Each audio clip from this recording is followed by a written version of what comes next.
everybody, Backyard Bullion here, and welcome to a little bit of an impromptu video because I have something very interesting and intriguing to share with you guys from my latest pickups from the Royal Mint. Now these are the Royal Tudor Beasts Lion of England, the second in the series of 10, and I have noticed two lots of imperfections on each coin in exactly the same place. So there are some really serious questions here, and in my mind anyway, kind of categorical proof that there are some bigger and deeper issues going on at the moment in terms of Royal Mint quality.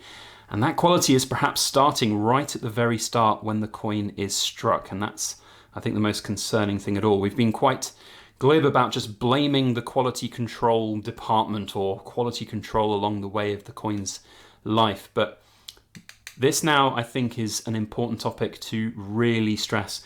And I've got consecutive numbers. You can see here from the serial numbers 5932, 5933, and two coins with the exact same positioning of issues. So here is the issue on this side.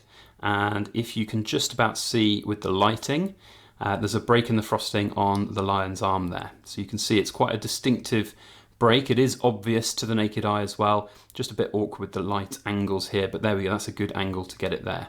So you can see that break in the frosting. And on the other coin, which is just here, and I'm not making it up, there are two coins, you can see the exact same break in frosting in the exact same position. That ridge in the muscle on the forearm, it's there on this coin too. But it doesn't stop there, because you might say, well, that's potentially a coincidence. Maybe that's just something along the production line. But on the Queen's side, and this one's a little bit more difficult to see, but on the Queen's side, you can just about make out a tiny break in the frosting on her forehead, just at the end of my fingertip there.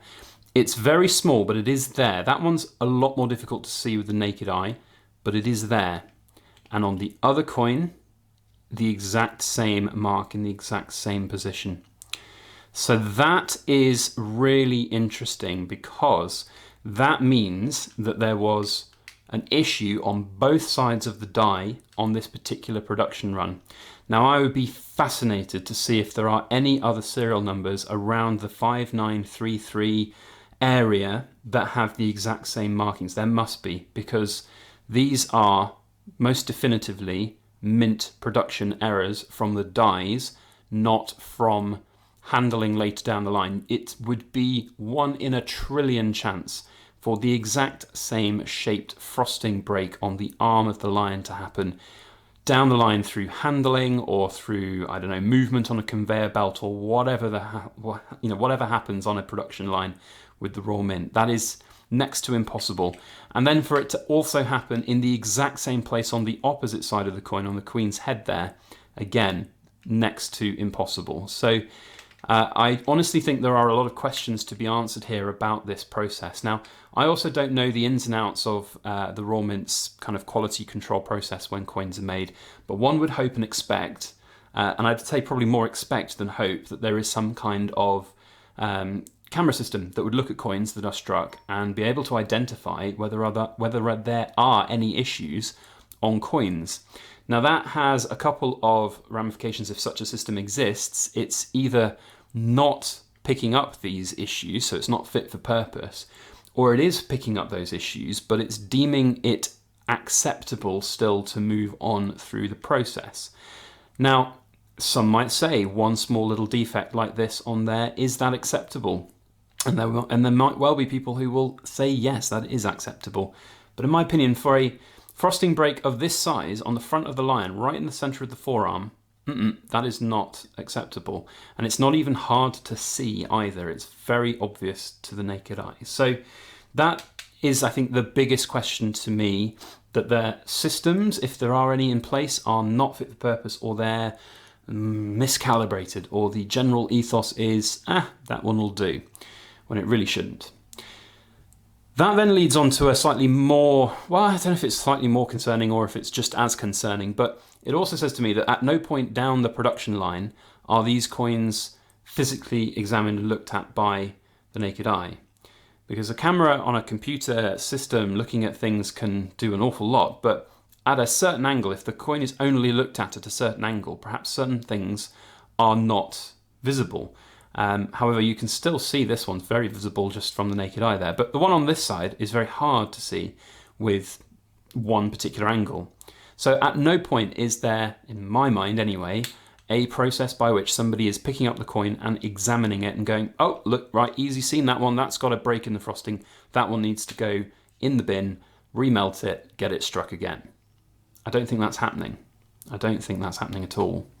Now, I could be completely wrong, and a lot of what I'm saying here is speculation. I am not making any direct accusations towards malpractice from the Raw Mint, but there are certainly issues that need to be addressed, and I think it's only right that we raise these issues when we see them. And it's not often that when you get coins from the Raw Mint that you end up with consecutive numbers of the coins, which I think has been really enlightening. So I genuinely do think that this is kind of as definitive proof as you can get of issues within the production side of things on the Raw Mint.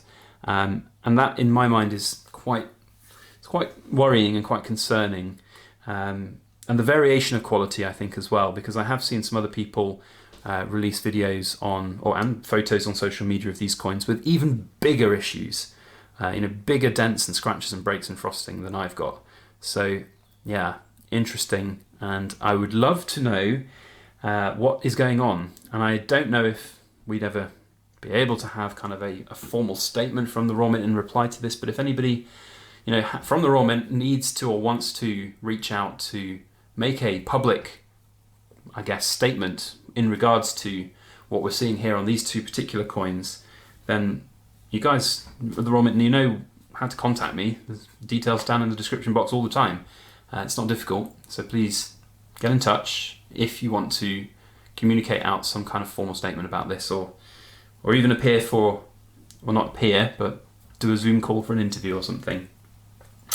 I don't know. I think it'd be really interesting to get the take on this, and maybe in due course we'll find out more and be able to share more about this kind of situation. I kind of feel like at this time now, there are a lot of people who are very frustrated with a lot of the quality that's happening on the coins that they're receiving, and they're losing the will to fight this battle. I won't lose that will. Let me tell you, I will not let this fly. If I have to be that voice for the 100 other people who have lost that will to do it, I will. And I will respectfully and constructively feed back to the Raw Mint consistently when they're not doing it right. I don't like making these videos. I want to put that out there right now. I would much rather go, hey guys, look, I've got my line of England. It's beautiful, it's perfect, it's wonderful. Look at how lucky I am that I've been able to get one. That's what I want to do. That's what the video I want to make. But at the moment, I've had I've lost count, 7 or 8 out of the last 9 coins that have had to go back. And, that's not right. That's not right. And it needs to be addressed. And I know the Raw Mint have seen my videos, and I know the Raw Mint are looking at making changes and trying to work out what's going on. But, we need to keep up the good fight. So anyway, look, that's enough for today. I do think that it's a really interesting situation. And if you guys have got serial numbers around this, then have a real close look at your coins, because I do think there'll be more that have these issues, and maybe even bigger issues as the coin die starts to degrade even further, perhaps as it's being used. So definitely worth checking your serial number again and seeing. But otherwise, let me know your thoughts on this whole situation down in the comments section, and if you've enjoyed at least our presentation, perhaps not the quality of the coins, then hit the thumbs up button as well. Otherwise, we'll see you on the next one. As always, please make sure that you like, share, comment, and subscribe for more.